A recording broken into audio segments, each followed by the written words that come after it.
I hate love. I can't love. I can't live with you.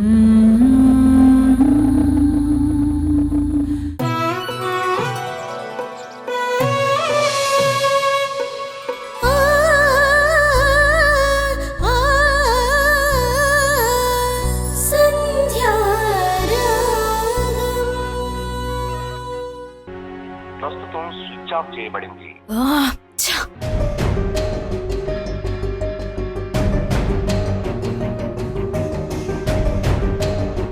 Hi sister. ఏంటి sister అలా చూస్తున్నావు? పిలుపు కొత్తగా ఉందనా?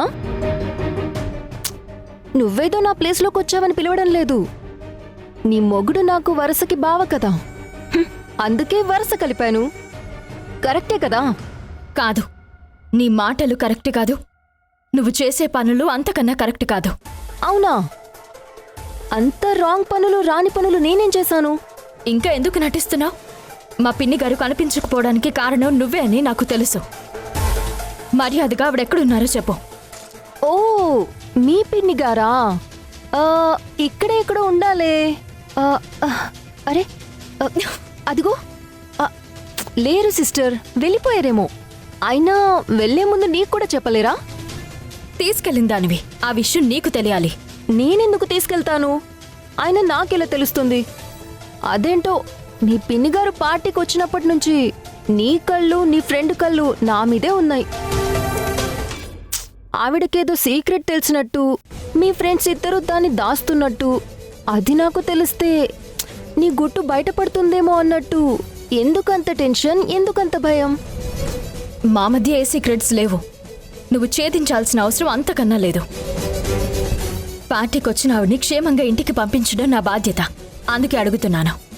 అడగటంలో తప్పు లేదు, కానీ అనుమానించడమే అసహ్యంగా ఉంది. ఒక సిస్టర్గా నీ ఆరాటం చూస్తుంటే జాలేస్తుంది. అందుకే ఒక సలహా ఇస్తాను, జాగ్రత్తగా విను. రేపు మార్నింగ్ వరకు ఓపిగ్గా వెయిట్ చెయ్యి. మీ పిన్ని గారు ఏమయ్యారో, ఎందుకు మిస్ అయ్యారో, దాని వెనుకున్న కారణమేంటో అన్నీ అందరికీ తెలుస్తాయి.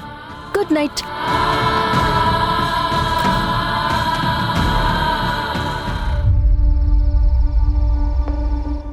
గెలిచిన వాళ్ళకే కాదు, ఈ ఆటలో ఓడిన వాళ్ళకు కూడా అద్భుతమైన ప్రైజెస్ ఉన్నాయి.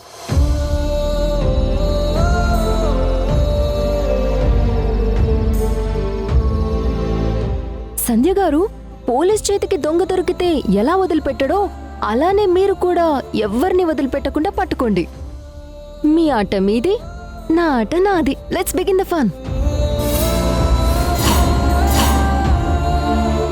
ఆవిడికి ఏదైనా పనుండి వెళ్ళిపోయారేమో. ఫోన్లో ఛార్జింగ్ లేక స్విచ్ ఆఫ్ అయి ఉంటుంది. ఇవేమీ పట్టించుకోకుండా నన్ను అనుమానించడం ఏంటి?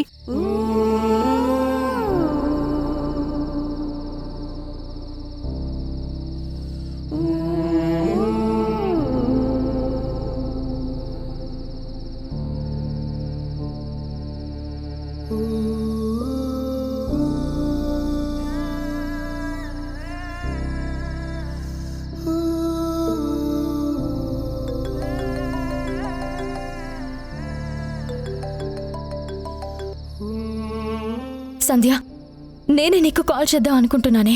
ఏ ఆయమ్మ గురించి ఏమైనా తెలిసిందా? లేదు, ఎన్నిసార్లు చేస్తున్నా స్విచ్ ఆఫ్ అనే వస్తుంది. ఆ ఆయమ్మని ఖచ్చితంగా మౌనికనే కిడ్నాప్ చేసింది సంధ్య. అదైతే నేను పక్కాగా చెప్పగలను. నేను టెన్షన్ పడుతుంటే నా దగ్గరకు వచ్చి సెటైర్లు వేస్తుంది. రేపు ఉదయానికి అన్నీ బయటపడతాయని నోటుకొచ్చినట్టు ఏదేదో మాట్లాడుతుంది. అవేమి పట్టించుకోవద్దు వింధ్య. నిన్ను భయపెట్టడానికే దాని వాగుడంతా. నువ్వు ధైర్యంగా ఉండు. ధైర్యమా? ఏం మాట్లాడుతున్నావు సంధ్య? ఆయన పుట్టినరోజుని ఫంక్షన్లా చేద్దామన్న రోజు నుండే ఈ ధైర్యం అన్న ఫీలింగ్ మెల్లమెల్లగా దూరం అవుతుంది. ఇలాంటిదేదో జరుగుతుందని ఆ ఆయమ్మని ఫంక్షన్కి తీసుకురావద్దని చెప్పాను. నువ్వేమో నేను చూసుకుంటానని అన్నావు. ఇప్పుడు చూడు ఏమైందో. వింధ్య, టెన్షన్ పడకు. పాపలో వాళ్ళ అమ్మని చూసుకుంటున్న మా అత్తయ్య గారికి ఈ నిజం తెలిస్తే క్షణం కూడా నన్ను ఇంట్లో ఉండనివ్వదు. జీవితంలో ఈ ఇంటి గుమ్మం కూడా ఎక్కనివ్వదు.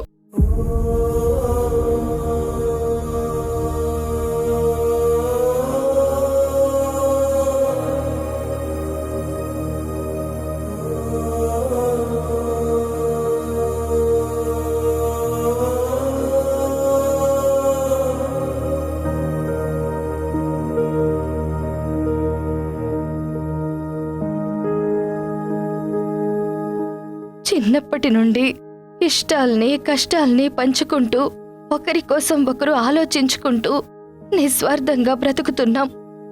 పెళ్ళైన తర్వాత ఇద్దరం ఒకే ఊళ్ళో ఉండాలని రాజేష్ గురించి అతని కుటుంబం గురించి ఏం తెలుసుకోలేదు. నన్ను అంతగా నమ్మిన వింధ్య కోసం, ఆమె మెట్టినింటి కోసం కవల పిల్లల్లో ఒక బిడ్డనిచ్చాను. ఇంకో బిడ్డని నువ్వు దూరం చేశావు. దూరమైన బిడ్డని తలుచుకుని బాధపడ్డం కూడా మానేశాను. ఇప్పుడు బ్రతికున్న బిడ్డ నా బ్రతుకు కోరే వింధ్య. ఇద్దరూ సంతోషంగా ఉండాలనే ప్రతిరోజు కోరుకుంటున్నాను. ఆ సంతోషాన్ని దయచేసి దూరం చెయ్యొద్దు. నన్ను ప్రాణంగా ప్రేమించే నా భర్తకి కూడా తెలియని ఈ నిజం ఎప్పటికీ బయటికి రాకుండా నువ్వే చూడు స్వామి.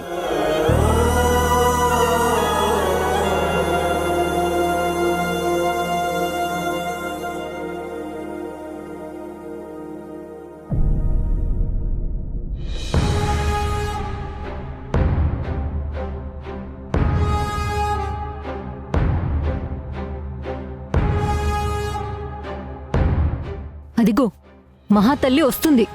ఆ తప్పెందుకు చేసిందో నిలదీసి అడగత్తయ్యా.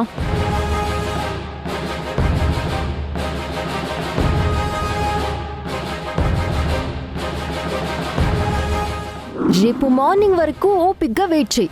మీ పిన్ని గారు ఏమయ్యారో, ఎందుకు మిస్ అయ్యారో, దాని వెనుకున్న కారణమేంటో అన్నీ అందరికీ తెలుస్తాయి.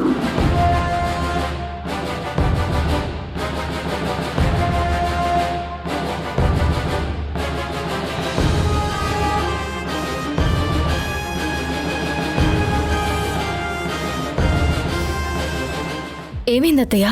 చెయ్యాల్సిందంతా చేసి ఇప్పుడేం తెలియనట్టు ఏమైందత్తయ్యా అంటున్నావా? నేనేం చేశాను? నువ్వంటే ఎంత అభిమానిస్తానో ఈరోజు అంత కోపంగా ఉంది. ఇలా జరుగుతుందని నేను అస్సలు ఊహించలేదు. అత్తయ్య, మీరు దేని గురించి మాట్లాడుతున్నారు? ఇంకా దేని గురించి? పాప గురించి. పాప విషయంలో జరిగిన ఒక పొరపాటు గురించి. పార్టీ జరుగుతున్నంతసేపు పిన్ని పిన్ని అని కలవరించినప్పుడే మనం అర్థం చేసుకోవాల్సింది. అదే మనం చేసిన తప్పు. జరిగిందేదో జరిగిపోయింది. అంతా అయిపోయాక నిందలు వేయడం, ఇలా నిష్ఠూరంగా మాట్లాడడం వల్ల ప్రయోజనం ఏమీ ఉండదు. అలా అని సైలెంట్గా కూర్చోలేం కదండి.